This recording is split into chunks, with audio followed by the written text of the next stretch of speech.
Gusto ng bata makasama ang yaya sa bahay.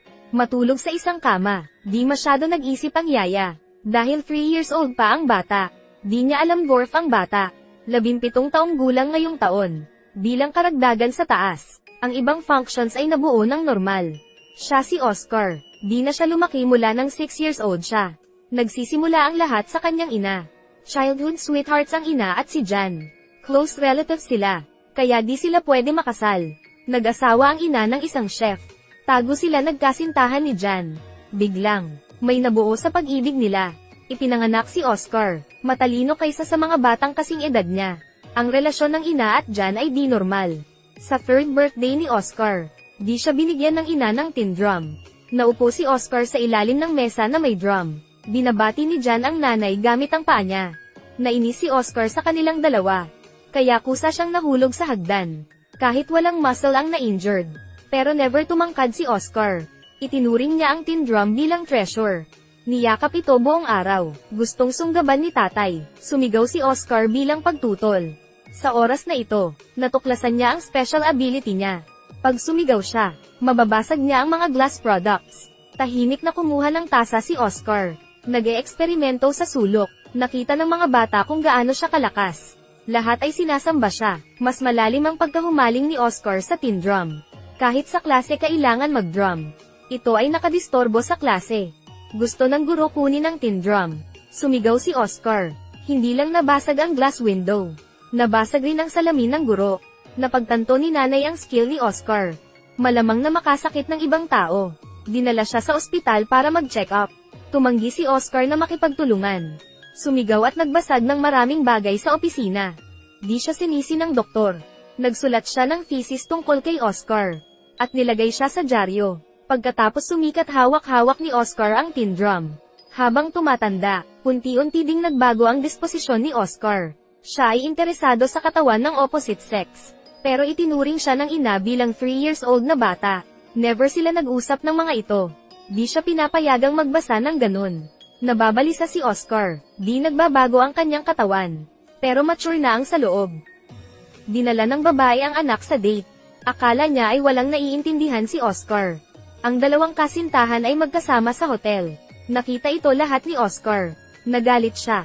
Para makaganti sa ina, umakyat si Oscar sa clock tower. Sumigaw siya sa hotel ng ina. Nabasag ng sigaw ang mga bintana. Nakakaakit ng maraming tao. Nalaman lang ni nanay. Ang kanyang sikreto ay natuklasan ng anak. Dinala niya si Oscar sa circle. Maraming dwarfs dito katulad ni Oscar. Nagustuhan ito ni Oscar. Nakakita na siya ng mga tao katulad niya. Ngayon, habang nagbakasyon sila, nag-F-flirt ang ina at si Jan. Mukhang alam ni tatay tungkol sa dalawa. Ngunit hindi sinabi. Hinugot niya ang ulo ng toro mula sa dagat. Puno ito ng lahat ng uri ng isda. Nasuka ang ina nang makita ito. Nasusuka siya sa tuwing makakita ng isda. Parang kusa na lang maghiganti si Alfred. Naghanda ng mga isda para sa ina. Sobrang lungkot ni nanay. Inaaliw siya ni Jan. Di nagtagal. Nabuntis ang ina. Di niya alam kung sino ang ama. Nadilema sa dalawang lalaki. Kumain siya ng pinaka-hate niya na isda. Inilgay ito sa kanyang bibig. Diretso ito sa lalamunan. Sa huli namatay ito, sa libing. Nag-drum si Oscar para magpaalam sa ina.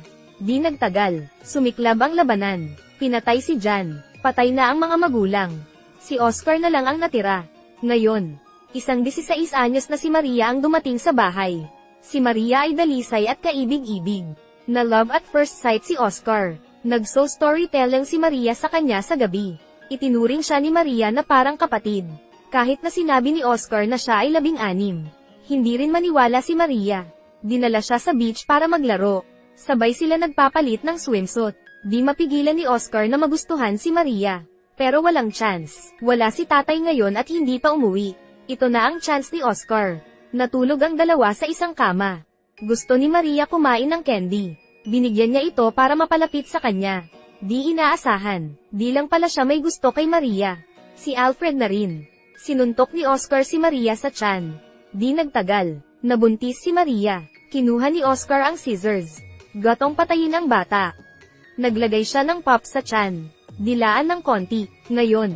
At I take advantage si Maria. Nagde-date din ang tatay at si Maria.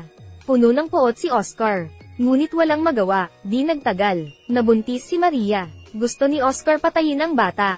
Pero pinigilan siya. Nanganak si Maria. Naging stepmom siya ni Oscar. Sabi nila may cute na kapatid si Oscar. Sabi ni Oscar sa bata, "Ikaw ang anak ko. Pag 3 years old mo, ibigay ko ang tin drum sa iyo.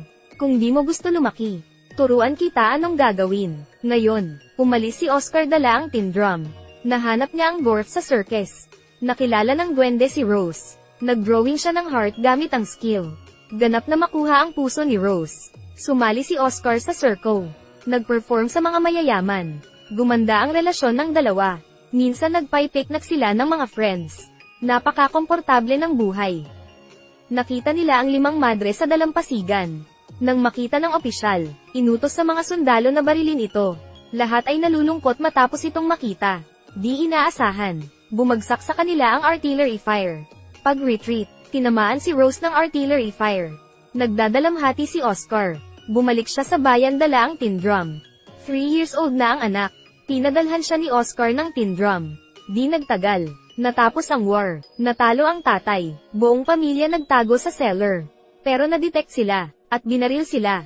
Ang bahay at shop ng tatay ay na-assign sa iba. Sloppy ang funeral ni Alfred.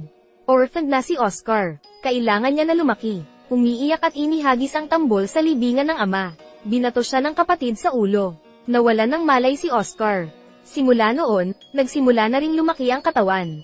Para mabuhay, kailangan siya dalhin ni Maria. At tumuntong sila sa tren. Dito nagtatapos ang kwento.